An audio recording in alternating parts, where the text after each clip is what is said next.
حضرت محمد بن سیرین اور حضرت حسن بصری رضی اللہ تعالیٰ عنہ، ان دونوں کا ایک زمانہ ہے اور یہ دونوں تابعی ہیں۔ ان میں سے ایک کا وصال ہوا، انتقال ہوا، حضرت محمد بن سیرین کا وصال ہوا یا حضرت حسن بصری کا وصال ہوا، تو دوسرے تابعی جو ہیں ان کے جنازے کے لیے نہیں گئے۔ تو کسی نے ان کو پوچھا کہ آپ جنازے میں شامل نہیں ہوئے، تو انہوں نے کہا کہ میری نیت کا استحضار نہیں تھا۔ تو آج نیت کا استحضار تو دور کی بات ہے، ہماری نیت ہی دوسری ہوتی ہے، تو پھر اعمال خیر نہیں رہتے۔ تو یہ بنیادی چیز ہے۔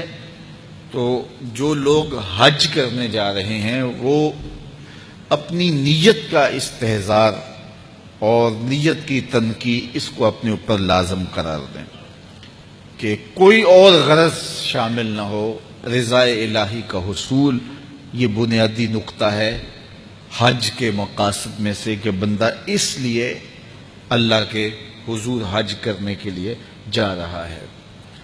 تو حاجی تو وہ بن ہی جائے گا، خود بخود ہی ہو جائے گا۔ اچھا، کئی لوگوں کا یہ خیال ہوتا ہے کہ میں نے ایک حج کیا ہے تو حاجی بن جاؤں گا، اور زیادہ حج کیے جائیں گے تو پھر الحاج بن جاؤں گا۔ تو یہ ایک عوام کی غلط فہمی ہے۔ حاجی اور حاج ان دونوں کے اندر کوئی فرق نہیں ہے۔ حاجی بھی اس میں فاعل کا صیغہ ہے اور حاج بھی جو ہے وہ اسی معنی میں ہے۔ تو حاجی ہو یا حاج ہو، الحاج ہو، الحاج الف لام تو معرفہ کے لیے لگ گیا۔ تو اس سے یہ جو لوگوں کے اندر غلط فہمی ہے کہ حاجی ایک حج کرنے والے کو کہتے ہیں اور الحاج کئی جس نے حج کیے ہو، جسے فلاں تو الحاج ہے، یعنی اس نے بہت سارے حج کیے ہیں۔ تو ایک حج کرنے والا بھی الحاج ہو سکتا ہے اور متعدد حج کرنے والا بھی حاجی ہے۔ جس طرح ایک نماز پڑھنے والا بھی نمازی کہلا لیتا ہے اور جو روز نماز پڑھتا ہے وہ بھی نمازی ہے، تو اس کے لیے کوئی الگ سے لفظ نہیں ہے۔ اور بعض لوگوں کا یہ خیال ہے کہ جو جمعۃ المبارک کے دن حج آئے وہ حج اکبر ہوتا ہے اور باقی شاید چھوٹے حج ہوتے ہیں۔ تو یہ بات بھی غلط فہمی پر مشتمل ہے۔ جمعۃ المبارک کے دن اگر کوئی حج آ جائے تو ظاہر ہے جمعہ کی برکتیں بھی ساتھ شامل ہو گئیں، لیکن حج اکبر یہ حج اصغر کی یہ تقسیم نہیں ہے۔ عمرے کو حج اصغر کہا گیا ہے اور جو حج ہے اس کو حج اکبر کہا گیا ہے۔ تو ہر حج یہ حج اکبر ہی ہے اور حج اصغر العمرہ وہ عمرہ ہے۔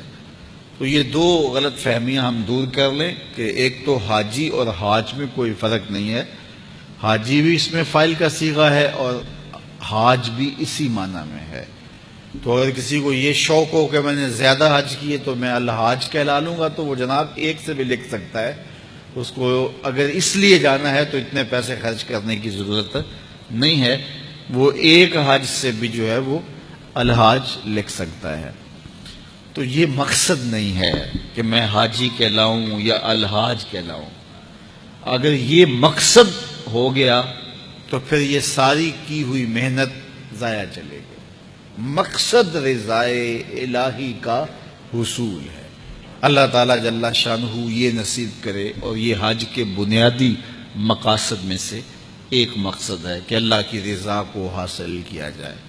فرمایا تمہارے گوشت، تمہارے خون اللہ کو نہیں پہنچتے۔ یہ جو تم قربانیاں ذبح کرتے ہو، نہ تو خون پہنچتا ہے نہ تمہارا گوشت اللہ کو پہنچتا ہے۔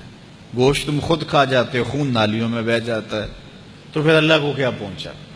نہ تمہارا خون پہنچا، نہ تمہارا گوشت پہنچا، نہ تمہارا پوست پہنچا۔ فرمایا اللہ کو تمہارے دل کا تقوی پہنچتا ہے۔